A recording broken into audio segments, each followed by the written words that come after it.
I want you to do something a little radical right now, like wherever you are listening to this. Yeah, just take a second. Exactly. I want you to literally unclench your jaw. Just let it go. Drop your shoulders. Most of us don't even realize we're tensing up, Right. And look, I don't care if you just finished, a grueling 12-hour shift on the hospital ward, or if you just stepped off a loud, dusty job site. Or even if you're just mentally exhausted from staring at screens all day long. Leave it at the door. It's over. You are officially entering quiet mode. So just take a deep breath. That's the baseline we need for this. It really is. And now I want you to look at the phone sitting next to you, or maybe the smartwatch on your wrist.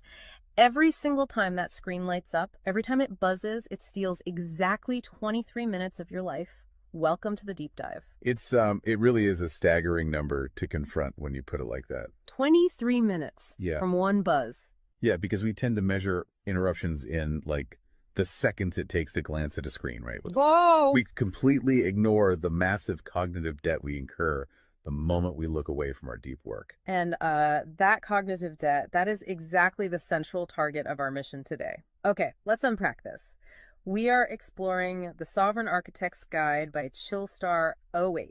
Specifically, episode 6, which is titled Deep Work Dynamo, How to Finish Your Week in 4 Hours. Right. And if you remember in our last deep dive, we talked about installing the drawing those boundaries and reclaiming your personal space. But clearing the space is just step one. It actually reveals a much deeper, much more intimidating problem. Yeah, the void. What are we actually supposed to be building in that silence we just fought for? Because if we don't have a blueprint, the noise of the world is just going to rush right back in to fill it. Oh, for sure. We have this natural horror of a vacuum. The second our schedule opens up even slightly, our instinct is to pack it with activity. We just have to be doing something constantly. Exactly. We are culturally conditioned to equate motion with progress. Yeah. But Chillstar 08 introduces a really brilliant distinction here. She talks about the trap of idling. I love this concept so much. Think about a car engine, right? Mm-hmm. The engine is running, the pistons are firing, it's burning through all this expensive fuel, making a ton of noise and vibration. But the car is in park. Yes, it isn't going anywhere, and that is what most of our daily quote-unquote busyness looks like. We feel incredibly productive because we are in constant motion. Right. You check a text message while you're sitting at a stoplight. Or you answer a quick email while walking from your car to the front door. You stare at a spreadsheet on your laptop while, your family dinner is sitting right in front of you, literally getting cold. And that right there is the illusion of productivity. You end your day feeling physically and mentally depleted because you were constantly doing something. So you didn't actually do anything that matters. Exactly. If you step back and evaluate your legacy, the deep, meaningful work, the art, the business strategy, the relationships. Right, the relationships that actually move your life forward. None of it progressed. You spent 8 hours idling. You were everywhere, which means you were truly nowhere. Man, that hits hard. And this brings us back to that terrifying 23-minute statistic from the research she cites. I don't want to just gloss over this. No, we definitely shouldn't. Because understanding the mechanism behind it is crucial. Why does a 5-second distraction cost us almost half an hour? It basically comes down to how our prefrontal cortex manages working memory. Your brain is not a computer processor that can just run multiple applications in parallel. Right. We can't actually multitask. Exactly. When you are doing deep work, say writing a complex proposal, your brain loads this massive fragile web of context into your working memory. Like holding all the pieces of a puzzle in your hands at once. Yes. You are holding multiple variables, ideas, tones all at once. So when your phone buzzes and you glance at a text from your partner asking about groceries, your brain is forced to execute a context switch. So it has to dump all the proposal data just to load the grocery data. It literally flushes the working memory buffer, yeah. It has to process the new rules and the emotions associated with that text message. Wow. And then when you turn back to the proposal, you cannot just pick up where you left off. Your brain has to laboriously rebuild that entire web of context from scratch. Oh, I hate that feeling. Were you just staring at the screen like, what was I even saying? Right. It has to retrieve the thread of your argument. Remember the tone you were using, recall the variables. That rebuilding process takes an average of 23 minutes of cognitive effort, And it burns a ton of energy doing that, right? massive amounts of glucose. That explains so much. I mean, that is why people hit 5 p.m. and feel physically exhausted, almost sick to their stomachs. Even if they've just been sitting in a really nice ergonomic chair all day. Exactly. They haven't been doing deep work. They've been doing cognitive gymnastics, just constantly flushing and reloading their working memory. They are burning fuel just to stay in park. So, okay, let me bring in what I like to call the transformer concept here. Because our focus is like an electrical grid. If you have, 50 browser tabs open, you are leaking energy as raw, unusable heat rather than concentrated light. That's a great way to look at it. So if we are all acting like our focus is this cheap renewable resource, how do we stop being what Chillstar '08 calls a subject to the pings of the world? I mean, how do we actually become the architect of our attention? Well, what's fascinating here is how she frames the philosophical shift we need. She says utility does not equal value. Oh, say that again. Utility does not equal value. Right. In the modern workforce, we have been completely conditioned to believe that being constantly available makes us valuable. Like if you answer a Slack message in 3 seconds, you're the hero. Exactly. You are praised as a good worker. Or if you jump on a Zoom call with like 5 minutes notice, you're a team player. But that is just utility. I mean, being highly available makes you a commodity. You're like a human router just passing information back and forth. And routers are easily replaced. True sovereignty, true value comes from being impactful. You simply cannot make a deep, lasting impact if your attention is constantly fractured by the agendas of other people. Yeah, when you operate like that human router, you are spending your finite, precious Mondays executing someone else's script. You're a subject to the pings of the world. Okay, so we know the biology of why this destroys our focus, and we understand the philosophical trap of, trying to be too available. But how do we actually fix the mechanics of our workday? We have to build the deep work dynamo. Right.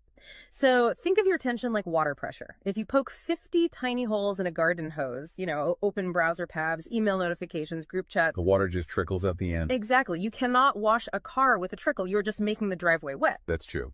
So the Dynamo Audit she lays out, it's about putting a high pressure nozzle on that hose. It narrows the opening to create a stream powerful enough to actually blast through the dirt. And the first step in that audit is auditing the physical environment itself. She calls it analyzing your signal-to-noise ratio. Okay, so visualize your workspace right now. She asks you to determine if it is a sanctuary or a transit hub. Let's be honest. Most of us are operating in transit hubs. A transit hub is a place of constant arrival and departure. People walking by, announcements over the loudspeaker, just a blur of motion. Yeah, and you can't build a legacy in a train station. But we need to push past the basic phones are distracting advice, right? Because our listeners already know that. Oh, absolutely. Chillstar '08's rule is much more brutal than that. She says if the phone is even sitting on your desk, even face down, it is acting as a parasite on your cognitive grid. A parasite, just by being in the room. The research supports this entirely, by the way. The mere presence of a smartphone in your visual field, even if it is completely powered off, measurably reduces your cognitive capacity. Because your brain is having to actively expend energy to ignore it, right? Exactly. It is running a background process that just keeps saying, don't check the phone, don't check the phone. That is energy being actively stolen from your primary task. So sovereignty literally begins the moment you physically remove the device from the room, put it in a drawer down the hall. Close the door. Make the physical environment quiet. But okay, let's say you've done that. That doesn't stop your own brain from creating internal noise, right? Like trying to juggle 5 projects at once. How do we fix the internal wiring? That brings us to the second pillar of the audit, which is the batch wiring rule. This directly addresses the danger of switching fatigue, which we touched on with that 23-minute penalty. Right, the cognitive glucose burn. Yeah. When we attempt to multitask, like writing a creative brief, then pausing to check inventory levels, then answering 3 customer service emails. And then trying to go back to the brief.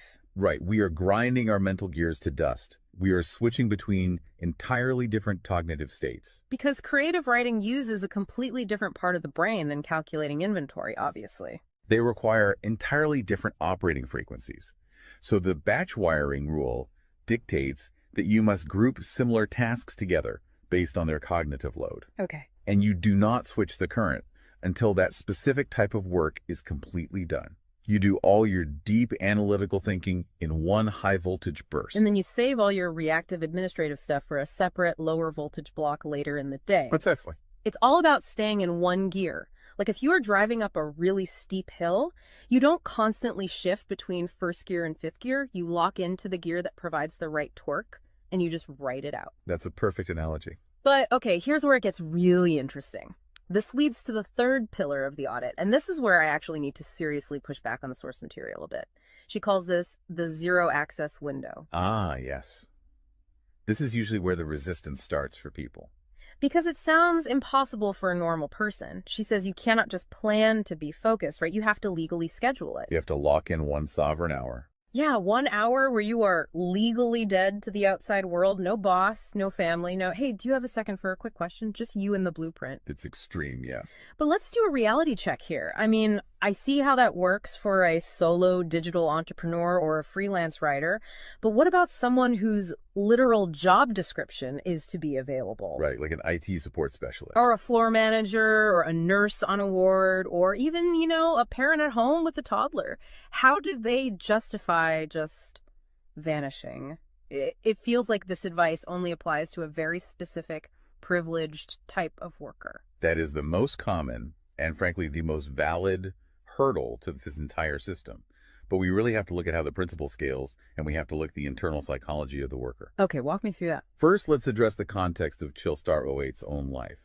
She is not some solitary monk living on a mountain. She is a wife, a mother, and a grandmother. Oh, wow. Okay. Yeah, and she runs a luxury travel agency and a digital marketing business. Her entire professional and personal life is built around communication and client management. She probably receives hundreds of legitimate demands on her attention every single day. So she is really in the thick of it. She isn't just speaking from some ivory tower. Far from it. She implements the zero access window because of those demands, not in spite of them. Now, for the IT manager or the nurse, obviously, you cannot vanish while on active duty if your role is acute response. Right. You can't ignore a burning server or a patient monitor. Exactly. But the principle applies to the deep work surrounding the active duty, the scheduling, the charting, the strategic planning. Even in highly reactive jobs, there is legacy work that gets pushed to the margins. That makes sense. And the challenge isn't just logistical, it is deeply psychological. It's the internal guilt, isn't it? Yes, exactly. People feel like bad employees or bad parents or bad partners when they set a hard boundary. Yeah. We tie our entire self-worth to our responsiveness. We think, if I am not instantly available, I am failing them. Man, that is so true. We feel guilty for taking an hour to ourselves. But setting a zero access window is not about neglecting your family or your team. It is about condensing your high level work into massive, high impact bursts of energy so that you can actually be present later. Wow. Okay. Consider the alternative. If you don't carve out that absolute focus, you end up giving your family or your team partial fractured attention for 12 hours straight. Exactly. You are physically at the dinner table, but mentally you are drafting an email. Or you are sitting on the floor playing with your kid, but you're checking a Slack notification over their shoulder. You are trading constant low quality availability for scheduled high quality presence. It is entirely about communicating boundaries to protect the quality of the time you do give people. You tell your team, look, I am going offline for 60 minutes to finish this crucial report. If the servers literally catch fire, call this specific emergency number. Otherwise, I will address all questions at 11:00 a.m. Right. You aren't vanishing to hide. You are vanishing to get the work done efficiently so you can actually live your life. Which brings us to the ultimate why behind this entire system. Because once you fight through that guilt, once you build this 4-hour fortress, you have to know what it is all for. It's not just about becoming a hyper-efficient robot. No, because if you use these tools just to do more of your boss's busy work or to take on 3 more stressful projects, you have entirely missed the point. You are just speeding up the treadmill. If we connect this to the bigger picture, the destination we are driving toward is a concept she calls passive magnetism.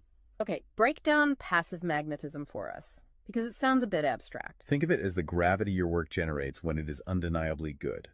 Most people operate with active desperation. They are loudly networking, constantly posting, aggressively chasing clients or promotions. Just relying on sheer volume to get noticed. Right. Passive magnetism is the exact opposite. It is the ability to attract results, clients, wealth, legacy, or respect through the undeniable quality of your deep work. Because you actually took the time to build something substantial rather than just talking about building it. Yes, when you engage the deep work dynamo, you produce work so concentrated and so valuable that it acts as a magnet. You don't have to chase the market comes to you. And the ultimate prize of achieving that passive magnetism isn't just more work. The prize is time. Time is the ultimate currency. The dream of the sovereign architect is to finish an entire week's worth of business output in just 4 hours. You do this high voltage work often while the rest of the world is literally still hitting the snooze button. You free up the remaining hours so you can go be a traveler, so you can be a creative. So you can be a fully engaged grandparent like Chillstar 08. Exactly. She frames it beautifully in the source text. She says, we wire for silent so we can live in volume. Oh, I love that. We embrace the discipline of the quiet fortress so that our actual lives can be loud, vibrant, and fully experienced. We are finally taking control of the dial. But, making that shift from a frantic, reactive employee to a calm, sovereign creator requires a massive shift in identity.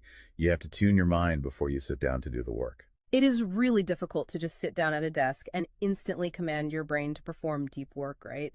Especially if you've spent the last hour navigating traffic and listening to the news. You need a transition ritual to cross that threshold. And Chillstar 08 provides something for this transition called the Chillstar's Creed. It is designed to be a grounding frequency. It really centers you. Yeah, so I want you, the listener, to use this. I want you to imagine a slow, steady heartbeat in the background. Just a deep, resonant 528 hertz frequency. Just let the frequency of these words settle into your mind before you initiate your deep work. Ready? Take it in. I am grounded in peace. I am reaching for my stars. My light is my own. I am a star and I will shine bright. I will reach for the sky. I release what was. I embrace what is becoming. Using a creed like that is just such a powerful behavioral trigger. It really shifts your state. When you speak those words, even just internally, you are consciously reminding yourself that your light, your focus, your energy is your own. It does not belong to your inbox. This does not belong to the algorithm. Right. You are releasing the frantic energy of the morning and embracing the sovereign focus of the architect. So we always want to translate this high-level theory into ground-level reality for you. We don't want you to just listen to this and go right back to idling. Definitely not. Here's your 1% install. This is your micro-win to take action on this deep dive immediately. Tomorrow morning, before the world starts demanding your attention, before you check a single news site or open your email, I want you to set a timer for exactly 60 minutes. Put your phone in another room entirely. Yes, physical distance. Do not open any extra browser tabs. Pick one legacy task, just one, and flip the switch on your very first sovereign hour. And be prepared for it to feel incredibly uncomfortable at first.